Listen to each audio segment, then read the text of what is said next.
درې هغه کسان چې د هغې دعاګانې کله هم نه رد کیږي او یو چې دی هغه ته پکې او رسول الله صلی الله علیه وسلم د هغې وخت هم تا ته ښایي. نو د الله سبحانه وتعالی نه د دنیا او آخرت ټول خیرونه وغواړه.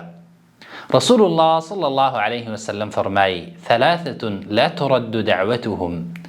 درې کسان هغه دي چې د هغې دعوت او د هغې دعا نه رد کیږي، یا درې قسمه خلک دي چې د هغې دعا الله سبحانه وتعالی قبلوي.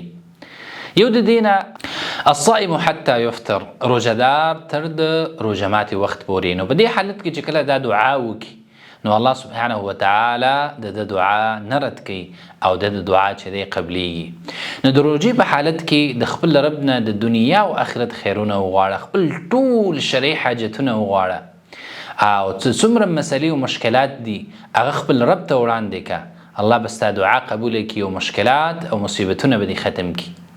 دویم به دې کې محترمو هغه عادل بادشاه والامام العادل، او دریم به کې ودعوة المظلوم، د مظلوم دعا چې دی هغه هم نه رد کیږي. نو د مظلوم د خیرو نه ځان وساته، د ظلم نه ځان وساته.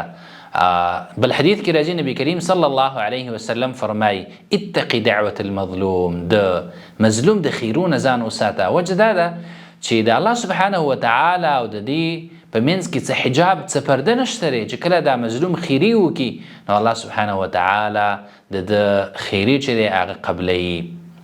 نو دا میاشت د رمضان چې دا ډېر لویه موقع ده زموږ دپاره چې د الله سبحانه وتعالی نه خپل شرعي حاجتونه وغواړو او دغه رنګې چې څومره مشکلات او مصیبتونه دي د هغې حل هغې نه وغواړو او ښه په عاجزۍ وغواړو او په هر حالت کې چې دی دعا وکړو بار بار یې وغواړو تر څو زموږ دعاګانې قبولې شي او موږ د دې مصیبتونو او مشکلاتو نه خلاص شو.